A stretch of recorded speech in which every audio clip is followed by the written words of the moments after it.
శనివారం రోజున వెంకన్నకు ఇష్టమైన నైవేద్యాన్ని పెట్టి చూడండి.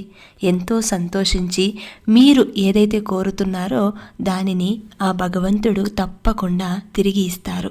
మరి వెంకన్నకు ఇష్టమైన నైవేద్యం ఏంటంటే, ఆయనకు చాలా రకాల నైవేద్యాలు పెడుతూ ఉంటారు భక్తులు. కానీ ఆయనకు ఎక్కువగా చక్కెర పొంగలి, పులిహోర, దద్దోజనం, మిరియాల పొంగలి, చిన్న లడ్డూలు భక్తులు ఎక్కువగా సమర్పిస్తూ ఉంటారు.